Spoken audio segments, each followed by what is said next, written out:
Hey everybody, Wincapo. It's me, Rated Rachel.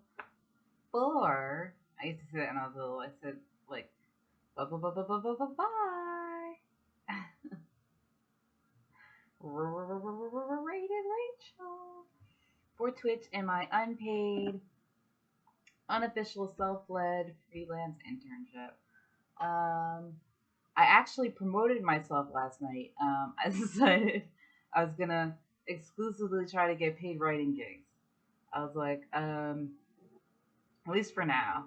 Like I always want to write per thought catalog, but instead of doing it like all the time, like I've had 41 articles published, and I'm like, yeah, like how come I haven't tried anywhere else yet? You know, I think 41 is a lot. Like if you asked me like what I would do, like personally, like years ago, I would have been like, do like 10 and like then start like applying elsewhere. But like 41 is like so many.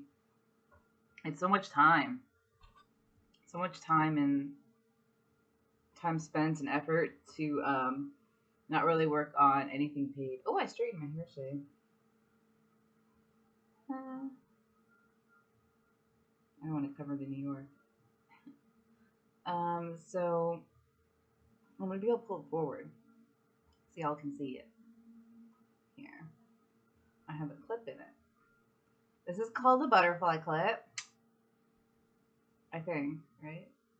Sometimes there's like the little ones that look like butterflies. Here, I'll just take that. So yeah, in my holiday card, I have straightened hair, and I was like, I should really do it so it doesn't look like more often. It doesn't look like I did it just for my holiday card. Like this is what I look like all the time. So yeah, so I wrote 2 articles yesterday. One for Saddle River Magazine. I did like a cover letter, resume, and an article, and I emailed it to them. So if you know someone there and you're watching me play video games, you know, you could talk to them. It's a small world, so maybe they are watching. It's a good article. Just kidding. No, I'm not kidding. It is a good article. I'm very proud of it. And then I wrote another article yesterday for The Atlantic. I had a friend who wrote for The Atlantic before they wrote for like the New Yorker and the New York Times. So I was like, hey, like, you know, maybe that's a good place to go. It's based in Washington, D.C. It's a great publication. We cover a bunch of different topics. The writing style is yeah, every like publication they have a different writing style. So like after I submitted it to them, I was like, should I also submit it somewhere else? And I was like, nah. Like I could have written on the same topic and used like maybe even some of the same jokes or like a lot of the same like material for another publication. But I was like, no, like I wrote it for them. So that's that. So if you work for the Atlantic or you know someone who does, check your email in the culture and books section for something from little Rachel Freeman. Um, so yeah, I'm really proud of that one too, and I think I'm gonna keep on trying to write for our other publications. I think like one reason that I really like writing through Thought Catalog is that they accepted my first article. Like that was the first article that I wrote, they accepted, and then they didn't accept like the third, fourth, the second, third, or fourth, and then they accepted the fifth. And something about that beginning just made me want to. I just love getting accepted. It's such a thrill. It's so much fun. I really recommend it. If you like writing, or if you want to learn how to write, or like just maybe in other career fields, or like a photography contest or something. It's just like so much fun to get accepted. I mean, obviously, like I'm not a narcissist. Like I don't need validation. Like I don't care.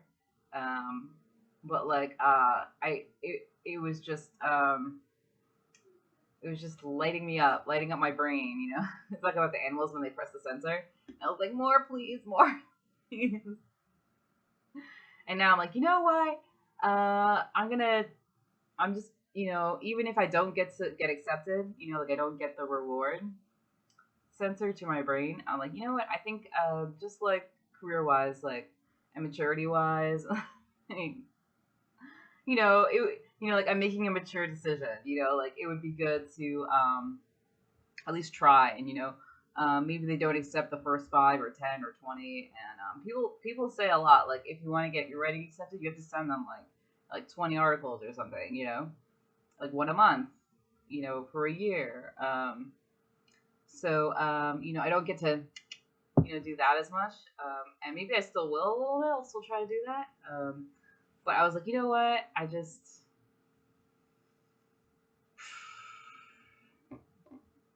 And I told my parents, and they were proud of me because I was like, oh, they're so proud of me that I got something accepted. And it's like, no, they're actually, it seems like they're more proud of me when I like try to get paid. So even trying and failing to get paid, they like prefer to getting something accepted, getting my name out there and published, but like not getting paid. But I love Thought Catalog. I love everything on there, and I love that there's a place to get your foot in the door. And now in my cover letter to other places, I can say I've had like so many articles accepted. I've also had ebooks published to Amazon, which was also free for me to do. 8 out of 8. I don't want to jinx it. I'm like I'm so worried that like it is kind of nerve wracking to do like all this time and effort to like make a book or write an article and know that like it might not ever get out there. But I could always publish it to social media. That's like at first I didn't do that because I was like, oh, if they don't want it, then like maybe it's not good. I was like, you know what? Like one day I was like, I'm really proud of this, and I believe in my message, and I believe in myself, and I believe in my writing ability. And if it doesn't fit their like algorithm, if it doesn't fit their what they want to do, it doesn't mean that it wasn't good. Like it would be like just because let's say you make a barbecue sauce and Trader Joe's doesn't want it, doesn't mean that you can't bring it to Thanksgiving and share it with everybody, right? Like it might just not be on brand for them, and it's like what's an on brand barbecue sauce for Trader Joe's? Like how are you supposed to know? Like like maybe they want ones with like no honey, and like it tastes really good with the honey, but it's like they just don't have honey in any of their barbecue sauces, and you didn't know. So it's like I kind of wrote one about like I wrote one about Thought Catalog for not ghosting people, and they didn't accept it, and I was like, oh well, like there is a lot of stuff on here about like how to leave an abusive relationship and like abusive relationships. Maybe they think there is a good reason to ghost people, you know. So it was like off brand for them, but it doesn't mean that it isn't a good message. So that it's not their kind of barbecue sauce, but doesn't mean that it wasn't well written. So let's open the Longing. So I'll probably write more today after the Longing. And I was telling my dad last night, I was like, oh my god, I wrote 2 articles today, and I just want to write more because like I'm a workaholic. And I'm like, what to do with my time, because I know I can only write like 2 articles a day. I'm wearing my weightlifting shoes today, so it feels like we're working out while we're playing video games. So I kind of want to collect some moss today, but I was like, yeah, I'm a workaholic. Like, what to do? I can only write 2 articles a day. And after I left the conversation, I was like, wow, 2 articles a day is kind of a lot. Like, I feel like professional writers spend like a month on an article. I can only write 2 a day. I'm such like, I don't know how that happened. Ooh, that looks like a cool spot. I kind of want to collect some moss. Yeah, I think there's moss along here because we have 2 parts to make a bed. Oh, let's turn this off first. Just what? There's a lot to do in here all of a sudden. See, like, I don't know why I can't find any more paper. Because, oh, it doesn't work.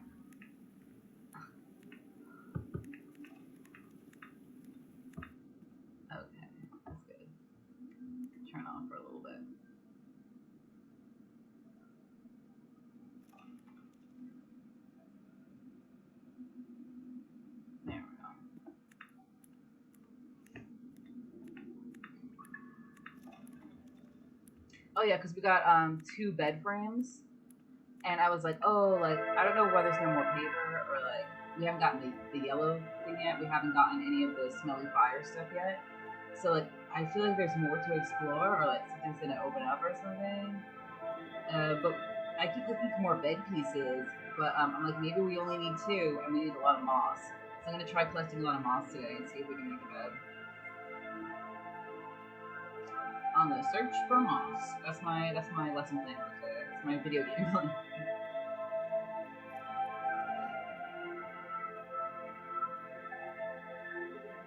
So you guys probably want to hear more TV ideas today, right? It's a small world, you never know. Well, I guess the only one I've talked about so far was the whole Vanna White thing.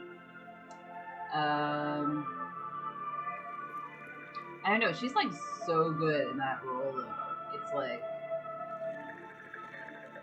my number one thing in my heart is like I don't want her to retire.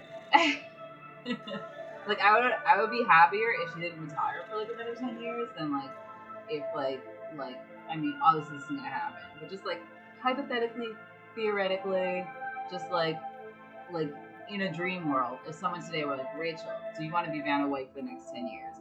I would be like, I would rather have Vanna White be Vanna White for the next 10 years. Like she's just so irreplaceable. You know, that's why in the cover letter I was like, if one day she decides to retire, you know, like,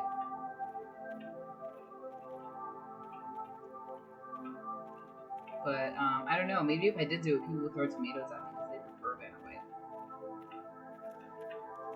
Like no one can be as good as Vanna White.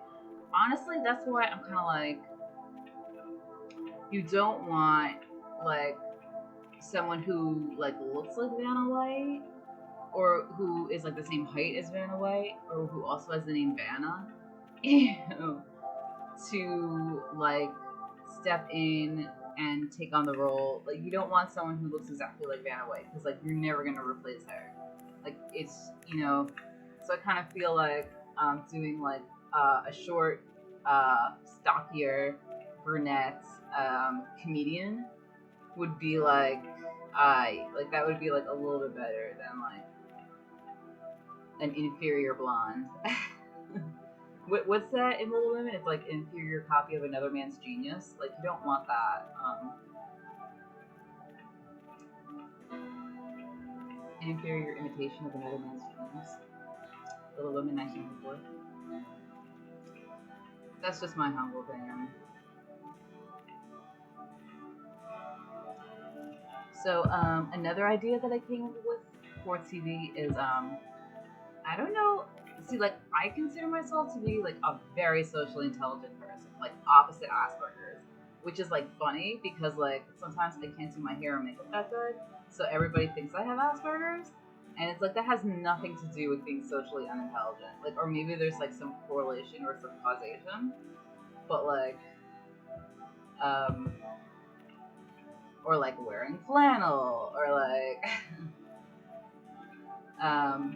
sometimes people say it has to do with like your tone of voice, or if you have like a low voice or something.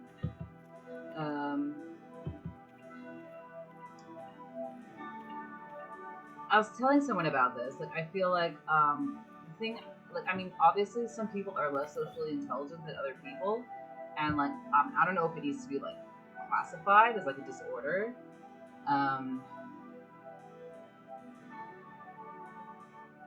I mean, not everything has to be classified as a disorder. I mean, like,